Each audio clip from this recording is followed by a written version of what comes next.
I didn't think it was possible. I didn't think it was possible. I just did not think it was possible. I simply did not think that it was possible to make a video game better than The Elder Scrolls 3 Morrowind. But America's tits was I wrong. What a grand and intoxicating innocence. How could you be so naive? Oh boy, Elden Ring. What is there to say about Elden Ring that hasn't already been said? Everyone and their mother is Everyone and their mother is talking about and playing this game. Probably one of the most hyped games of all time. But I was never part of that whole Elden Ring hype train because I have never played a Soulsborne game before. I'd always looked at these games, knowing their reputation for being so difficult. I always looked at them like, okay, no, there's no way I could play a game that hard.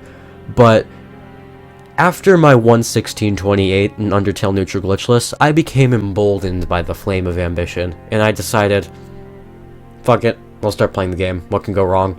So I picked it up, started playing it on March 10th, and I had way more fun than I was expecting to have. Like, way more. I don't know if I immediately fell in love with it, but it did fairly quickly become my new favorite game of all time. Now, I'm going to talk a little bit about my experience with this game. First, I'll talk about my first attempt at playing this game, my first attempted playthrough, which, it didn't happen. We don't talk about it. It's like Tiananmen Square. It didn't happen. Except, just like Tiananmen Square, it actually did happen, and we're going to talk about it. Such a stupid joke. Anyway, I chose the hero as my starting class for that first attempted playthrough, because if you give me the opportunity to play as a shirtless guy with an axe, then chances are I'm going to play as a shirtless guy with an axe. This was probably not the best choice for a starting class, because I'd never played a Soulsborne game before, and I had no idea how the hell I wanted to build this character.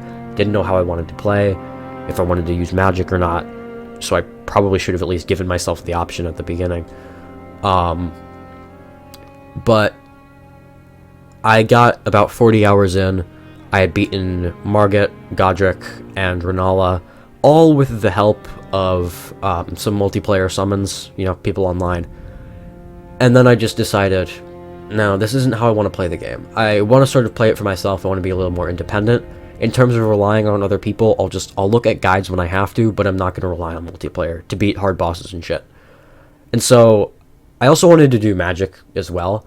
Wanted to do sorcery. And so, I just decided, no, I'm not gonna do a sorcerer character built off of the starting class with the lowest intelligence. And so, I started a new playthrough where I chose the prisoner class. And this was a pretty good investment because I got cool magic in the beginning. I start off with Glint Blade, and I also get a helmet that is way, way, way too good for early game. And so, I'm having fun with this build, I'm having a lot of fun with it. I get through all the bosses that I had gotten through in the previous playthrough in less time. And I also beat Loretta, so I got access to the Three Sisters region. So from there, I started Ronnie's quest line, cheesed the fuck out of Radahn with Rot, continued Ronnie's quest line, went on to the Estelle fight, which I was extremely underleveled for, and so begrudgingly I decided to summon another player to help me with it. The only instance of me using a multiplayer summon in that whole playthrough. I got the engagement ring, gave it to Ronnie, got my wedding sword, I went to Lanedell, got revenge on Morgott for all the pain he caused me earlier in the game, and made a very, very special friend. Have you ever felt the curse? With your whole being? And then I killed him. And so, I beat the game with the Age of Stars ending, and also beat every shard bearer, including Melania, who, little known fact, is actually the Blade of Mikola. Now, this build wasn't the best. I still wasn't fully sure what I was doing. Didn't know if I wanted to do like a strength intelligence or dex intelligence build. And so I ended up doing strength, but using like dex scaling weapons, which obviously wasn't the best. But I was pretty proud of myself, having beaten every single shard bearer. And so I decided, I'm proud of myself. I beat this game, I'm gonna stop playing. Just kidding, I kept playing, because I'm hopelessly addicted to this game. I started up a new playthrough, this time with the Confessor class, wanting to go in the opposite direction. You know, I'd used a bit of incantation and used some of the Dragon's Breath stuff, you know, obviously Rotten Breath, Cheese, Cheese Radon, like I said. And I wanted to do, like, you know, seeing, like, the Dragon's Breath shit and seeing some of the other cool, like, fire incantations, I wanted to do Confessor, because I wanted to have a build more centered around incantation than sorcery.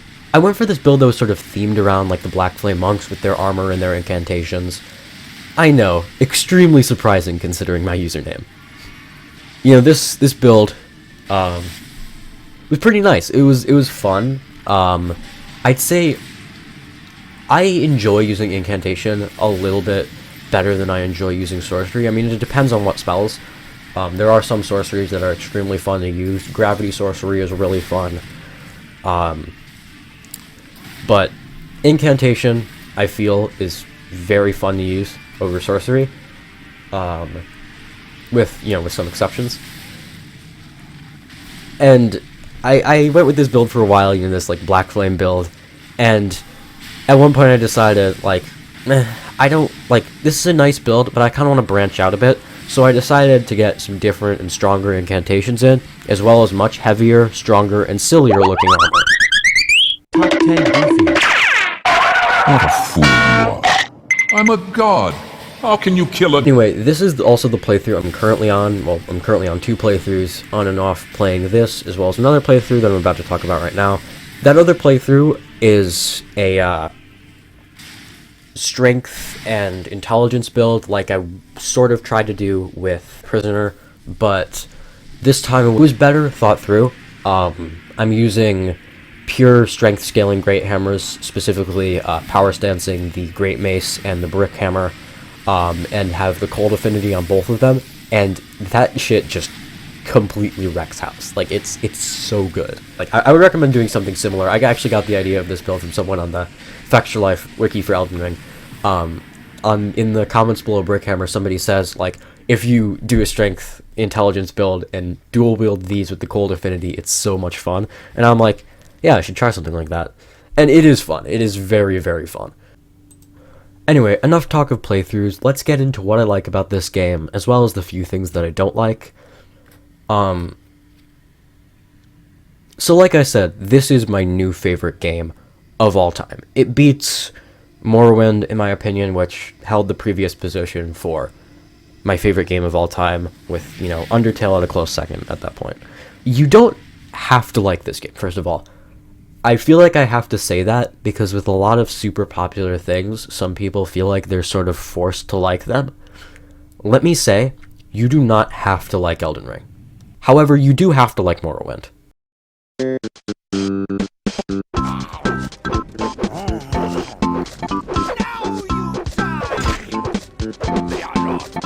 I'm kidding, by the way, just in case it wasn't obvious.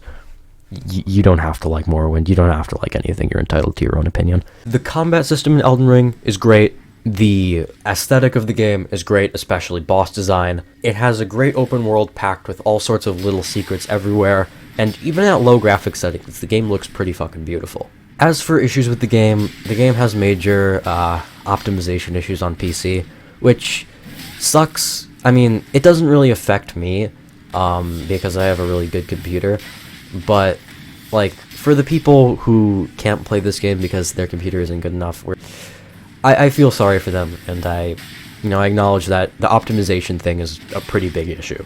And that is something I would say they should improve about this game. If they can, make it better optimized, because people on a budget, who don't have money for an expensive console or a really good computer, should be able to play this game too.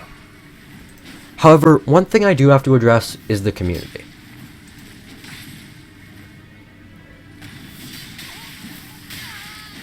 A lot of this game's detractors say that it has a super toxic fan base, and yet, at the same time, a lot of people who are huge fans of this game will say, oh no, there's no toxicity in the fan base at all. And to those two groups of people, I say, you're both wrong. The Elden Ring fan base and community is not particularly toxic, at least not compared to a lot of other communities online, though there are some elements of toxicity that I've noticed. Some elements of elitism can be kind of hard to get into for new players because of that. Like, for example, the people who will tell you if you used magic, you didn't really beat the game. You know, just dumb bullshit like that, which that's a pretty small minority of the community, but it's a loud and annoying minority of the community. Both of my complete playthroughs have used magic. If you don't like that, fuck you, okay? Don't judge me for how I play the game. Don't judge other people for how they play the game. At least not in PvE.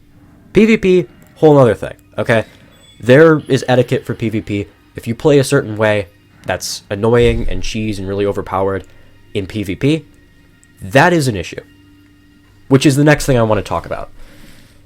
There are a lot of people in PvP who just do bullshit things. Like, the worst one, and the one that's most common, are the people who opt to use Rivers of Blood instead of actually being good.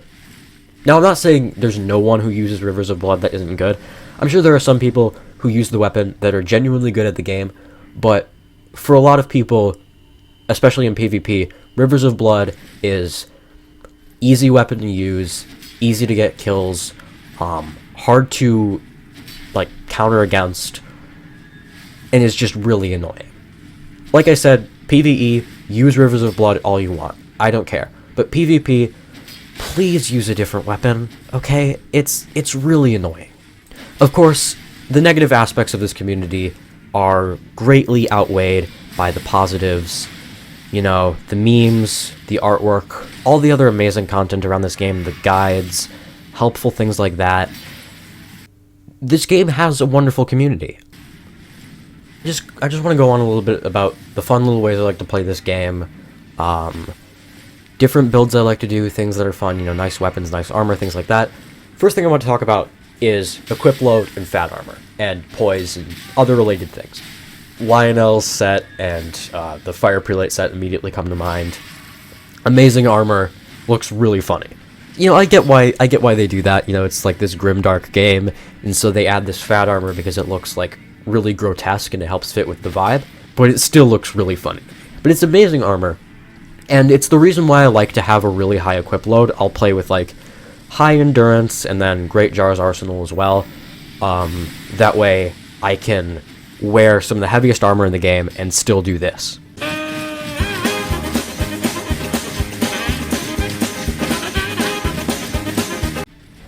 As for weapons, great swords are always a good bet. Love the Sacred Relic Sword. It's really underrated as an actual weapon. Like, I feel like people talk about how good it is as like a farming tool, and it is. It's an amazing farming tool, the best farming tool. But it's a great weapon, and it's made from a corpse. As for more dex-oriented weapons and lighter weapons, I'd say the Godskin Peeler is great, because if you put like Seppuku and the Bleed Affinity on it, it offers a really high, like the same sort of really high bleed output as Rivers of Blood, but also in a way that just feels less cheesy. In fact, I honestly think like a lot of people who play Rivers of Blood online should maybe use this weapon instead. If not for, you know, it feeling less cheese, but also just because like it's just refreshing to see people use something other than like the weapons that people like consider to be the meta and you're like always using in PvP. Now, I know a lot of people do consider, you know, this weapon to be the meta. Like, I'll see videos where it's like best build in all of Elden Ring, most powerful build, and it's always Blood Godskin Peeler. But I mean, what can I say? It's an incredible weapon, and if you pair it with the War Surgeon outfit, you get a dentist build. Aesthetics in terms of armor, there's a lot of armor that isn't that good but looks amazing. I mean, there's some fucking silly looking outfits. I mean, I think we all know that the best item in the game in terms of, you know, any kind of armor is Gold Mask's rags. What can I say? Speaking of Gold Mask, let's talk about characters as well. Some of the characters in this game just fucking baffle me. You know, it's amazing how, you know, this game, my favorite game of all time, has a horrible, just awful human being, depraved serial killer, and they call him the fucking Dung Eater. That's amazing. A lot of the game's character designs are really good. Like I said, I mentioned, you know, sort of off-mentioned Moog earlier. I really like Moog's design. I think Moog looks really cool, and I think his voice, at least when he screams the, he does the counting and the nihil, I think that sounds really cool. If only the voice actor chose to do the same inflection in the cutscene before the fight, then that cutscene would have been so cool. But no, instead we get the "Welcome to the home of our dynasty." Yeah. Though, speaking of voice actors that sound incredibly silly in this game, I can't get enough of Rykard's voice. 10 out of 10, voice acting from the guy who played Rykard. 10 out of 10 there. Lots of characters also have amazing voice acting. Margit, amazing voice acting. Melania, amazing voice acting. A lot of the Shardbearers, just amazing voice acting. Even Radahn with his little growls and shit, even though he doesn't make a lot of noise, but the noises that Radahn does make sound really cool. Obviously the best voice in the game is Goldmask. I love the part when he says, it's my favorite line in the game. Amazing. I love the delivery of that line. Alright, so I could go on talking about this game forever, but I don't want to bore you guys, so I'm not going to. So in conclusion, no matter what you think about this game, I think we can all agree on one thing, that this guy is the best character.